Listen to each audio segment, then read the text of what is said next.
Welcome back, McGinn. It's good to see you for our fourth read aloud of the week. It is our Thursday get together.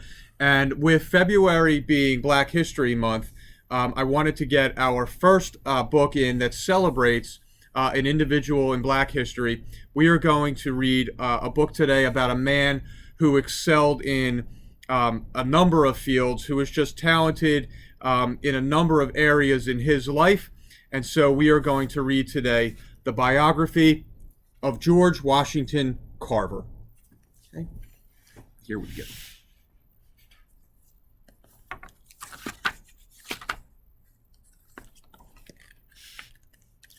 George Washington Carver was a trailblazer. When he was growing up, African American people faced unfair treatment. George did not let that stop him from becoming a famous scientist and helping poor farmers. George was born in Missouri around 1864. His mother, Mary, was a slave, owned by Mr. and Mrs. Carver. That made George a slave too. A slave is a person owned by someone else. Slaves were forced to work for no pay. Many Southern farmers owned black people as slaves. When George was only a tiny baby, thieves kidnapped him and his mother. Mr. Carver traded a horse to get George back. George's mother was never seen again. The Civil War ended when George was just a baby.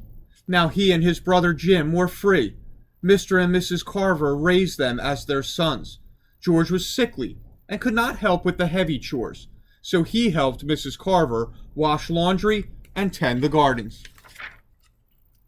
George loved to paint. He also enjoyed being outdoors studying plants and collecting rocks. Mrs. Carver taught George how to read and write.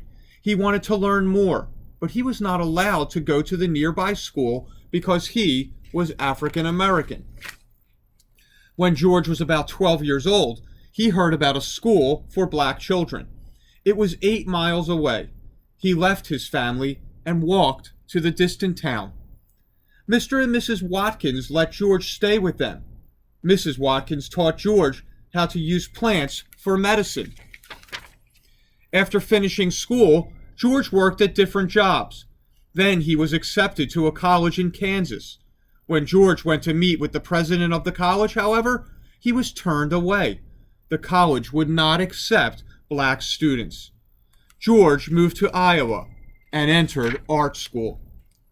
George was an excellent painter. His teacher knew it would be hard for a black man to get a job as an artist, so she urged George to study agriculture, the science of farming. He was the first African American student to study at Iowa State College.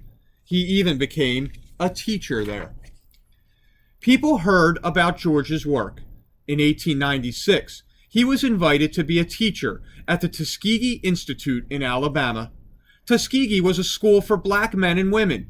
George would be the head of the school's agriculture department. He looked forward to helping poor farmers in the South. Southern farmers grew lots of cotton. Planting cotton year after year was not good for the soil. It took a lot of the nutrients that help plants grow. George discovered that planting different crops each year made the soil healthy again. George did not just teach the students at Tuskegee. Sometimes he brought the school right to the farmers. He taught farmers which plants were better for the soil. The peanut plant was one example. Peanuts added nutrients to the soil and provided food for a family. George also showed people that peanuts, sweet potatoes, soybeans, and pecans were not just for eating. He invented ways to make them into candy, oils, soap, and lots of other useful items. When George died in 1943, the world lost a great scientist and a great man.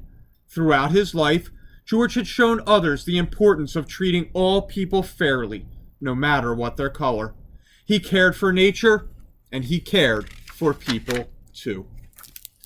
So I hope you enjoyed that biography on George Washington Carver. I hope we celebrate the contributions continuously of African Americans to our world, to our daily lives.